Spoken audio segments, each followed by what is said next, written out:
Hiya, welcome to my channel. I'm Dilly, and today I'm going to go and interview my 94-year-old mother and ask her about her feelings of this lockdown and how they managed during the war and various other things like that. Because she's been self-isolating for, well, at least a week longer than everybody else, we're still making her keep to herself. We do shopping for her. We leave it on her doorstep. She then wipes it down, etc. When I'm going in, I'm going to be taking my anti-bac wipes so that anything I touch I can clean up after me. Also, I'm going to be wearing my mask. And because what I am asking her will probably be muffled because I'm wearing my mask, I'm sitting a long way away from the camera and the microphone so that you can hear her voice. I will put subtitles on so that you can read / hear what I'm saying. She is a little deaf. So even though she may well be wearing her hearing aids because she's just finishing now, she's finishing a Zoom session with the WI. So she may well be wearing her hearing aids. Even so, I'm going to have to shout quite loudly for her to hear my questions, especially with the mask on. So she will, she may well shout back. But maybe you'll be able to hear my voice anyway because I've got to shout because she's slightly deaf. That is her only disablement, if you like. She has stiff joints and aches and pains in her joints, in her knees and her hips and so on. But she doesn't let them get her down, and she will use her stair lift only at night time. When she's very tired at the end of the day, she will use the stair lift, which was actually put in from her father, who passed away nearly 7 years ago now. So yeah, so I thought I'd give you an introduction, and we'll go in and see Mum now. Come in. So this is my 94-year-old mum, who had me when she was 35. I'm the last of the 5 that she had. I remember her working mostly full time, and she worked until she was 70 and then was persuaded to retire. So she's always been a busy bee, but I just thought I'd let you hear her opinions on the here and now and how it compares to what it was like during the war, because she was, how old were you during the war? World War II, obviously. Well, I was 13 when it started and 19 when it finished. So okay, well, first of all, when you first heard about the pandemic, how did you feel about it initially? Well, initially I thought it was a lot of fuss about nothing, because every year I only learned recently obviously, that thousands of people died every winter in our country from normal flu, and you didn't hear a word about it. You didn't hear that a neighbour had died of flu, or it wasn't in the local paper. It just happened. They were just deaths. And I just thought this was just another bad flu. But I soon changed my mind when I saw the real numbers of thousands that it went up. And that's what made you change your mind, and that's what made you realise that it was to be taken a little bit more seriously. Yes, yeah.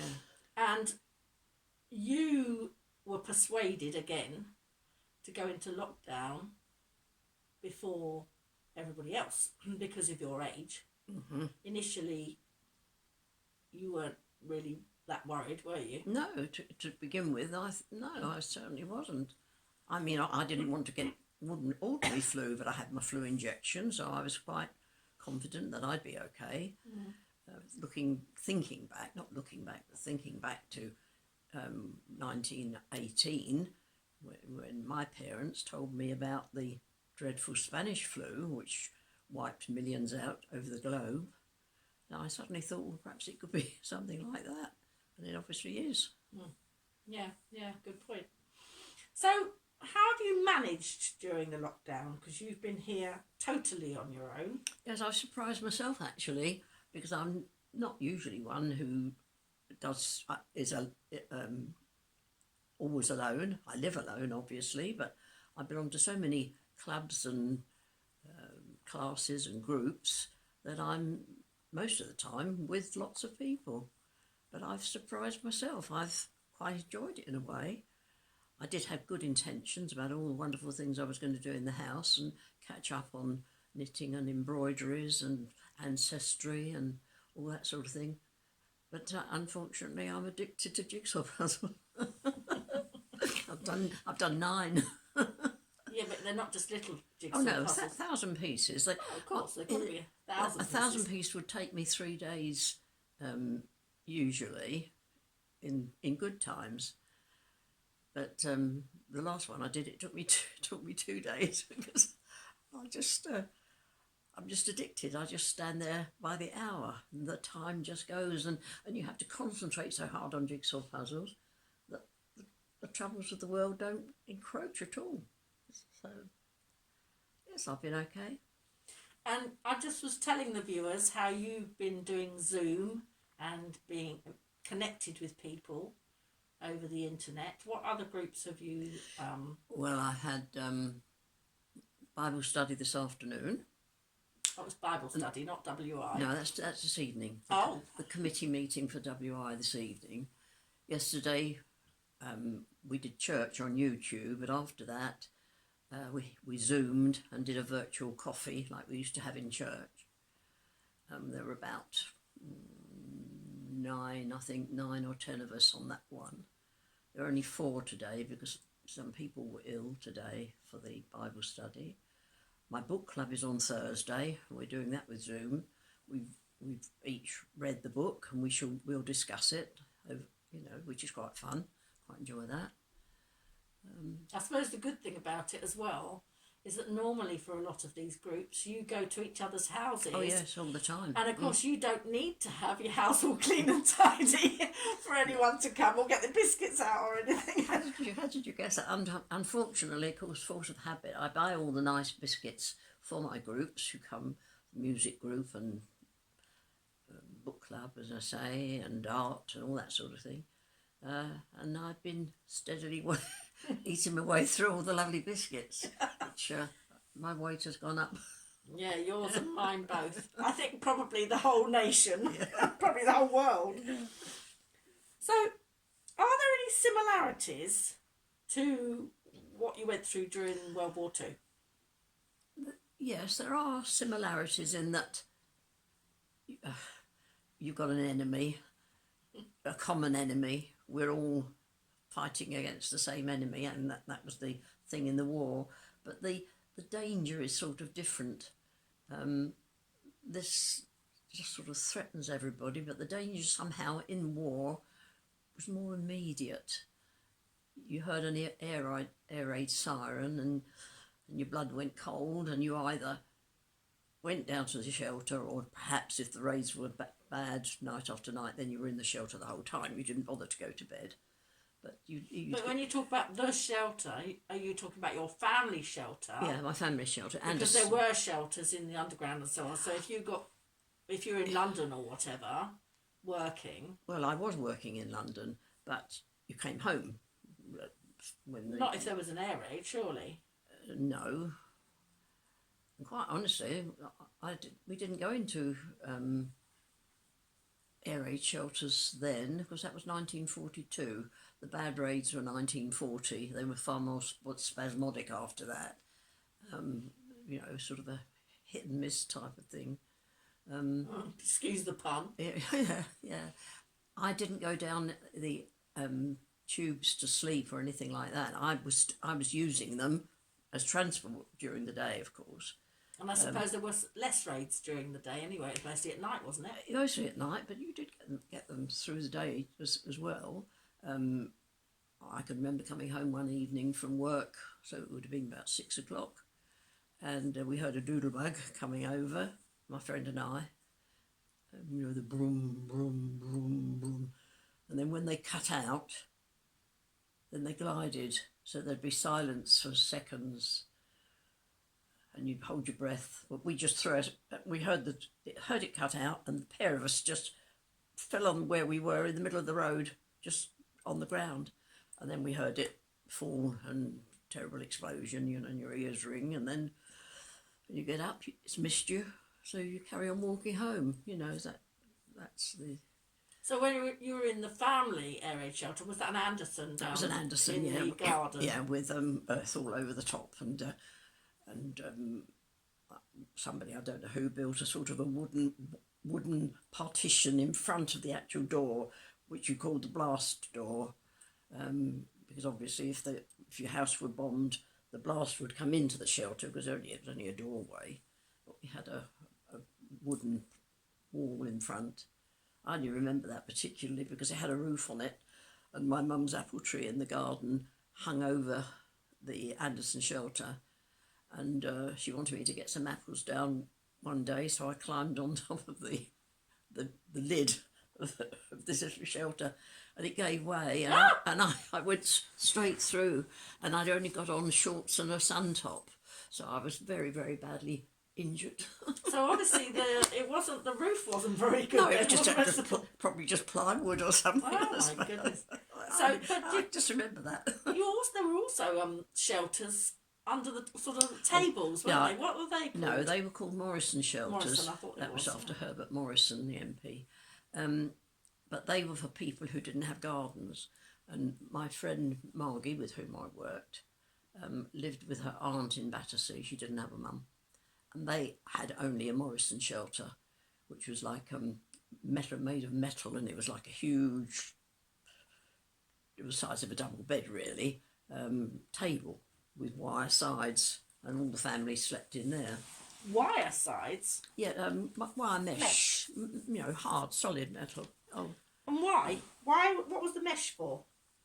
Well, if there were a bomb and the house came in, you were protected from all the stuff that would fall in. Mm-hmm. And when in 1944, in the doodlebug year, Mum was very badly affected by those. They did frighten her. They were frightening. I mean, she lived all through the Blitz, but there was something about the way they crept up on you somehow. So Dad, who was in the Royal Marines and stationed at Limpstone, he got rented a place for her to stay.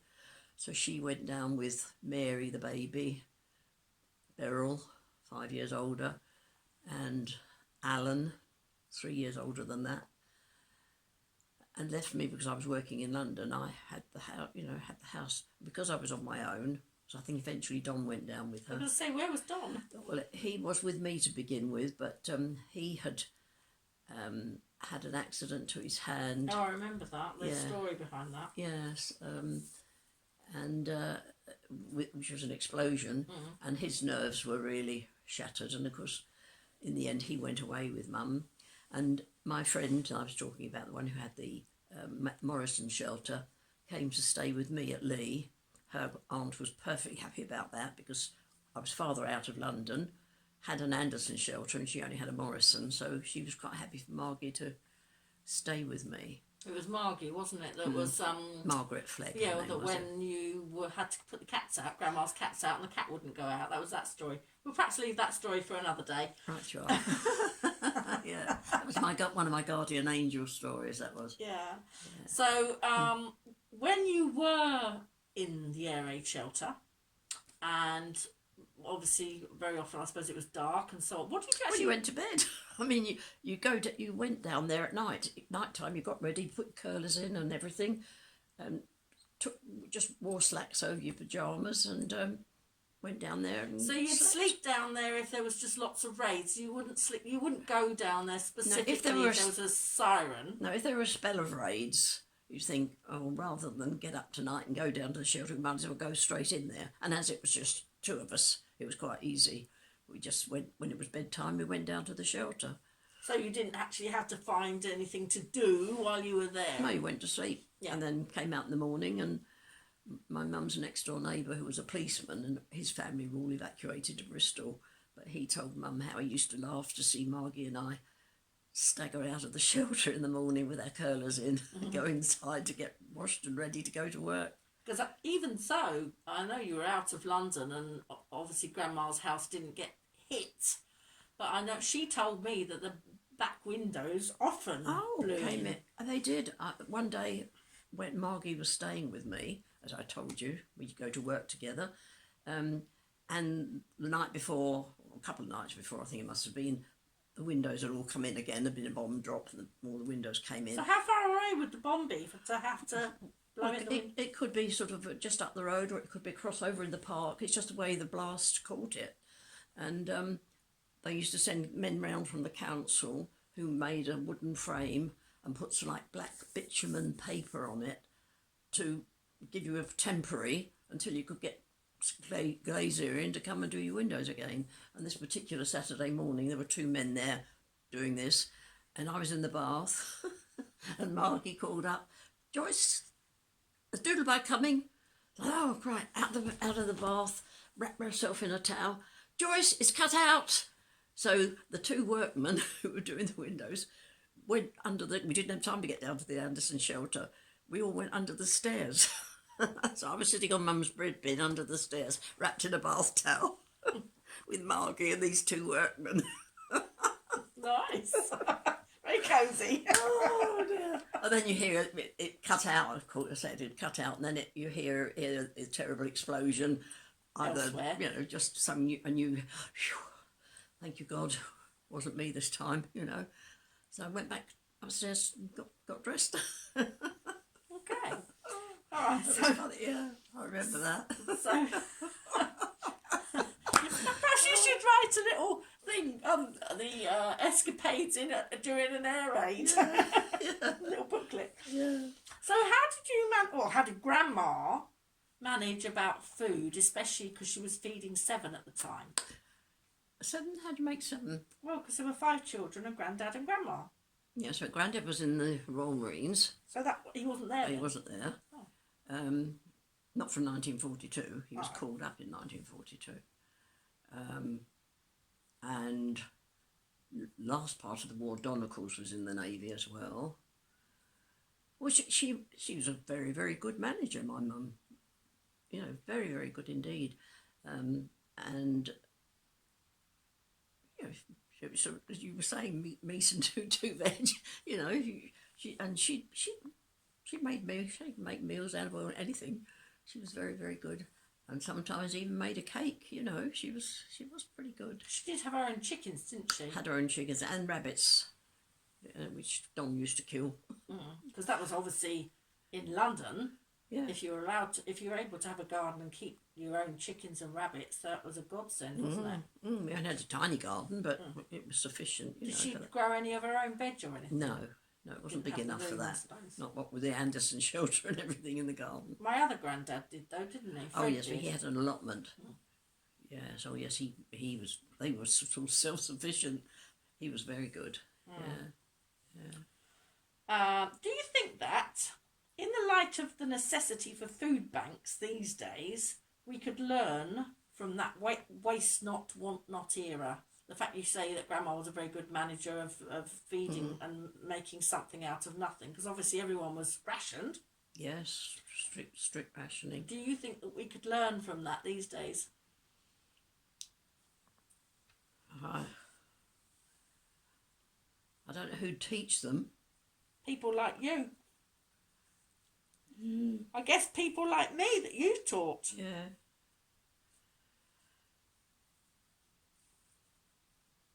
Do you think it would be of benefit for people to learn?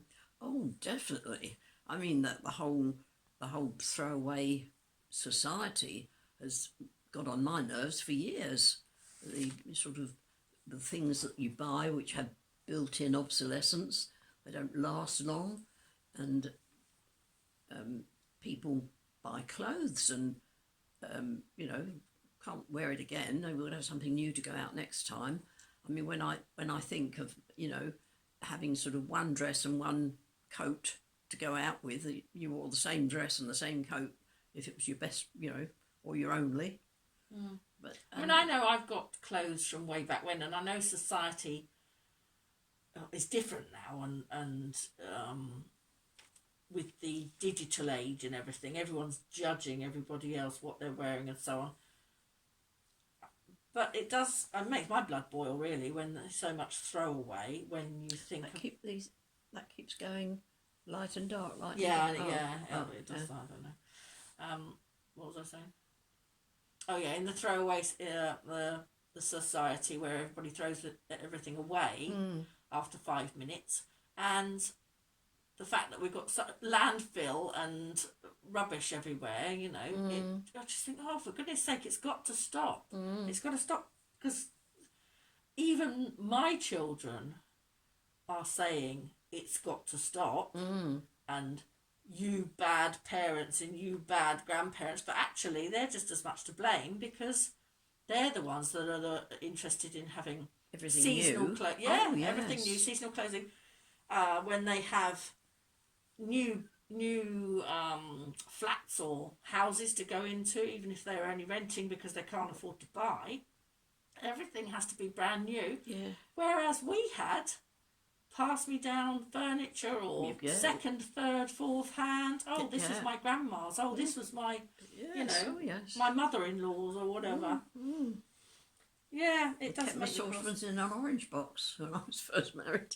Did you? Yeah. An orange wooden box, and I made a velvet curtain on a wire to hang in front of it. Behind it were all my saucepans. Yeah. You just make do. Make do and mend, don't you? Make do and mend, yeah. So, what do you think we could learn from this worldwide pandemic and its effects? Well, we've seen benefits, strangely enough, haven't we? They've shown you on television the pollution, the lack of pollution. The levels have gone right down. Some countries which have been living in perpetual fog, you know, they can now see across the road, which makes you think, well, perhaps people won't use their cars quite so often to take children to school and that sort of thing. Necessarily. Yeah. I often used to think that when I would send my children to school on their push bikes, because we lived a mile from the school, and you'd see people who literally lived within a few hundred yards of the school, and they would get in their car and drive their children to the school, whether it was rain or shine. Yeah. Could never understand that. Well, you children all walked to the village Oh yeah, school. I used to have to walk a mile and a half to to primary school from the age of 6. That's right, you did. Yeah. Supposed to walk with my big brother, but he wouldn't walk with me. Besides which, I think I was late every morning anyway. So, so you think we could learn from the fact that... well, that sort of thing, yes. And I think too, the helping neighbours, you know, that is very wartime-like. You know, but then, you know, British people are sort of known for that. They have to have their backs against the wall before they get concerned. It was very nice on VE Day when everybody came out and had parties in the street, even though they were... virtual parties. Well, yes, they were doing the social distancing and everything. And apparently you were invited out and had a lovely time. I sat outside there on a chair, and they brought me a pot of tea and a little jug and everything, and thanked me for being there afterwards. I was thrilled to bits, because I'd been talking about, we're talking about the war, I suppose, about what happened on VE Day. And so many people don't have the fortunate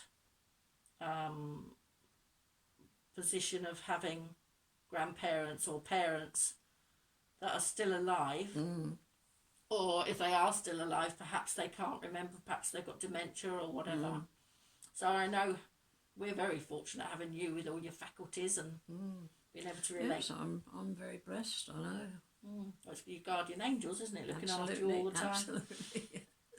So do you think things will change after this Well, perhaps once we're, you know, the lockdown is... Yes, I think we'll feel the effects of it a long time afterwards, but I'm rather afraid that they'll gradually go back to the same old bad ways.